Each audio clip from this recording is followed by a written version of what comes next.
like going through what you done been through up until this point, like even having, I don't want to say a failed situation musically, but it not progressing to the point where you probably would have liked for it to go, you know what I'm saying, going through incarceration and so on and so forth, being shot, like how do you stay like grounded mentally, and how do you like keep that heart about you to persevere, bro? You know how I do that? Through it all. You know how I do that seriously? I swear to God, this ain't no joke, this is real. I crack jokes and I laugh at everything. I make light of everything because I know what I really been through in real life. And it's vicious, scary, and sad. That's it. No, for sure, for sure. Yeah. You don't take nothing too seriously. I mean, I take everything over seriously, but I know some things is less serious than others. Like, for me to talk on an interview, to talk online, that's better than me being in that car with my homie back in the day, hunting people down. Really getting info, all that Anglizzi playing on the internet and showing pictures of 3 years ago on the Airbnb now, like niggas that's really like outside your right now, really like coming in and really laying under the car when you come outside and really at your OG job and like I swear to God, I really come from that. And I swear to God, I'm glad I'm so far removed from that. Mouse missed the opportunity to come out that one time because he was the only one really there to come out on stage with Drake. So Drake just shouted all their ass out that day. No, but King, that's the last time I seen King Louis. He was with him then. And I'm like, man, he had the OVO chain on. I'm looking like, oh, you gone, huh, motherfucker? Yeah, he tied in. Yeah, you gone, huh? Yeah. But that's the last time I seen him. And I ain't really heard nothing else more. That was after he had got shot up and shit. So I thought like they was back on the move. But you know, I ain't heard shit else from him. Well, as far as like, what about do you still kick it with Chief Keef? No, we really never kicked it with Chief Keef then. We was just up there all the time because my nigga Shorty 6 used to be up there kind of like overlooking, helping Dro from getting tortured by little kids.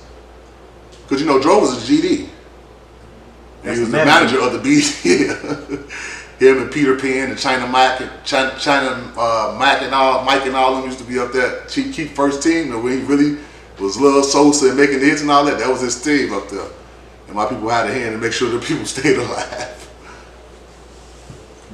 You say getting tortured? You say getting tortured? By them, you know what I'm saying, living in the house with a little rich nigga and he a BD acting crazy and they run around the house on some hella AKs and just loose as hell and screaming and making crazy gun noises and you know what I'm saying?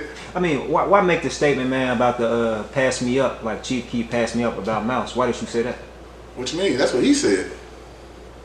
Chief Keef told Mouse that. For the viewers who may not be familiar. What you mean? Why did he say that? Yeah. Because Mouse was burning up hot right now. I just said he was the second in line to get a big deal out of Chief Keef. So if Chief Keef stamps Lil Mouse, that was the only stamp that he didn't have in the city. And if he got that stamp, that probably would have took Mouse up another notch, which might have put him on Chief Keef level probably, or maybe right up under there to some people because Chief Keef was humongous. But it would have gave him that stamp, and he didn't want to give it to him, right? Because he was a GD and all. Like Chief Keef a real BD, like he really gives some BD shit. Dirk ass, he a BD, but he fuck with the folks. You know what I'm saying? But his manager was a GD. That's crazy. No, Dirk. I mean Chief Keef. Yeah, Chief that's what I'm Keef, saying. Yeah. You say he really on some BD stuff, but you said at one point in time it was to Not that point in time it wasn't, but Dro was a GD that was his manager. For sure. It wasn't like he was gang banging like, oh, I'm a big GD and nothing like this, but he was GD. I don't know whatever happened to Dro either. It's like he kind of disappeared out first. I guess he made his M's and got the on. Yeah. And his little family. Man, are you comfortable with talking about like your relocation to Atlanta after you got in a situation where you was shot multiple times and linked up with BMF? When I went to the I was hurt. Shit, I was shot the fuck up. I was on the walk with all type of shit. So then I went down there to the A. That's when I met my people, Miss Mimi, and she introduced me to the BMF family. She got an American Gangster about her. She Trap Queens season 3 episode 10, Demetrius Harris, and that's what my story with the BMF motherfuckers began with her. No, for sure. Now was something like the actual situation leading up to that. What you mean? With me getting shot up? Yeah.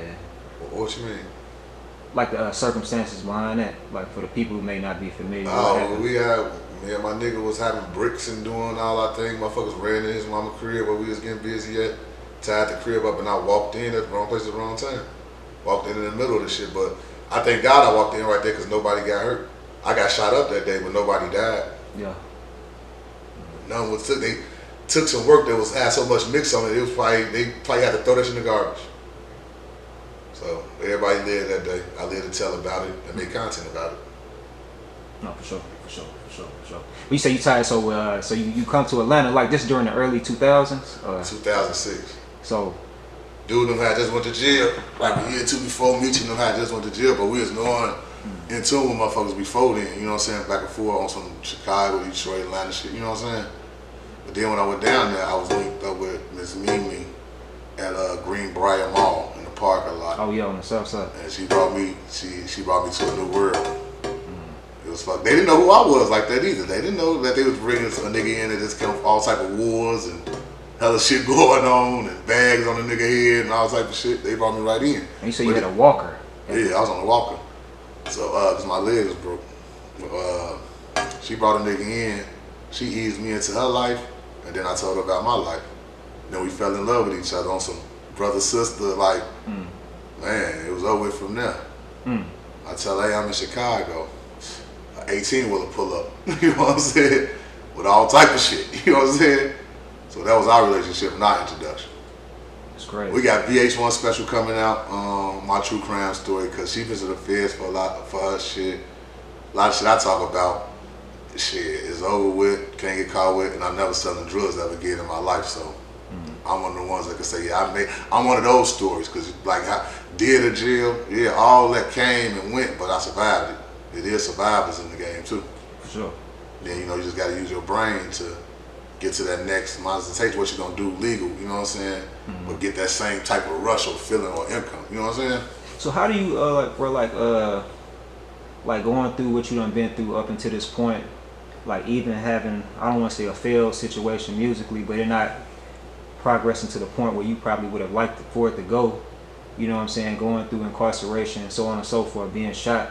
Like, how do you stay like grounded mentally, and how do you like keep that heart about you to persevere, bro? You know how I do that? Through it all. You know how I do that seriously? I swear to God, this ain't no joke. This is some real shit.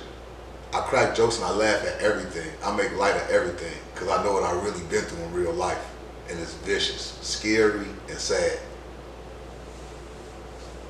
That's it. No, for sure. Yeah. You don't take nothing too seriously. I mean, I take everything over seriously, but I know some things is less serious than others. Like, for me to talk on an interview, to talk online, that's better than me being in that car with my homie back in the day hunting people down.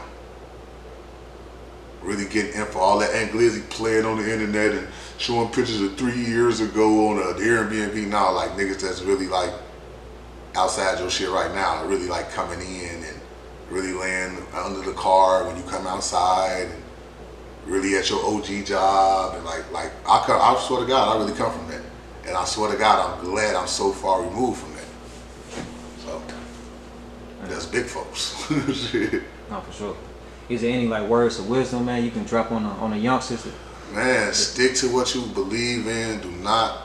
I'm not gonna use the word don't listen to no one. Listen to everyone. Take a little bit from everyone, piece it together in your own way, and then go your own route. And stick to the script, and don't let nothing throw you off your track. And if you're a young man, do not make women your first priority. And if you're a female, don't make men your first priority. And bro, that's that can be challenging, man, when you're young, you know, not being tender, you know what I'm saying, and getting immersed into chasing skirts or chasing a guy or something like that. Like, did you always have that discipline? I was always getting to the money. When you get to chase the money, the girls should come with that. They go chase that shit.